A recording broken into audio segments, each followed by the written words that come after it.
धुले police ने धुले में अवैध रूप से रह रहे 4 बांग्लादेशी नागरिकों को गिरफ्तार किया है। एसपी श्रीकांत धीवरे की सतर्कता के कारण इन बांग्लादेशी नागरिकों को गिरफ्तार किया गया है। पुलिस को सूचना मिली कि ये चारों बांग्लादेशी बिना अनुमति के भारत में रह रहे थे। इसके बाद कार्रवाई की गई। धुले शहर के न्यू शेरे पंजाब लॉज में कमरा नंबर 122 में वह दस्तावेजों के बिना अवैध रूप से रह रहे। इस संबंध में धुले एलसीबी के पुलिस निरीक्षक श्रीराम पवार उन्हें गोपनीय सूचना मिली कि इसकी जानकारी एसपी श्रीकांत धीवरे और किशोर काले को दी गई। घटना की गंभीरता को समझते हुए उन्होंने स्थानीय अपराध शाखा को विदेशी को हिरासत में लेने के लिए तुरंत उचित निर्देश जारी करने के निर्देश दिए और टीम धुले शहर के न्यू शेरे पंजाब लॉज में गई और पंच के समक्ष अपना बयान प्रस्तुत किया।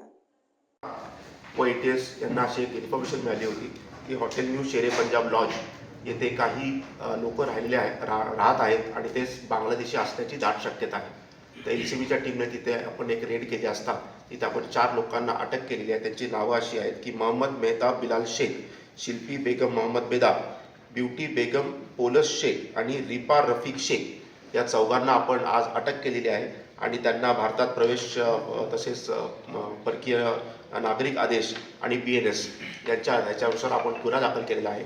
याच्यामध्ये हे सगळे लोक बांगलादेशी आहेत आणि त्यांनी इथे येऊन त्यांचं वास्तव्य मुंब्रा येथे इंदिरानगर येथे होतं आणि त्याप्रमाणे आपण त्याच्यावर आता कारवाई केलेली आहे आणि कसे आले काय आले याचा तपासामध्ये आपण निष्पन्न करू। सर हे केव्हापासून इथे भारत देशात आलेले आहेत, काही झाले का सर? याच्यापैकी जो मुख्य आहे मोहम्मद बिलाल शेख हा जवळजवळ 20 वर्षापासून मुंबई येथे राहत आहे।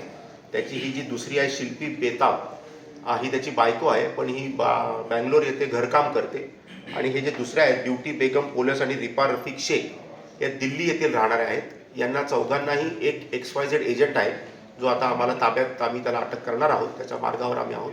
त्यांना इथे आणलेलं आहे आणि त्याच्यानुसार त्यांनी धुळ्याला इथे त्यांना एक काही बिझनेसमध्ये ते इन्व्हॉल्व होणार होते अशी प्राथमिक माहिती आहे। सर यांच्यावर काही गुन्हे वगैरे पण दाखल आहेत का कुठे आणि काही माहिती मिळाली? आता आम्ही त्याच्यावर पूर्वीचे काही गुन्हे आहेत का आम्ही त्याची माहिती काढत आहोत, परंतु याच्यापैकी 2 लोक जे आहेत ब्युटी बेगम पोलस आणि रिपा शेख यांचा जन्म देखील भारतामध्ये झालेला आहे, परंतु ते इल्लीगल आहे।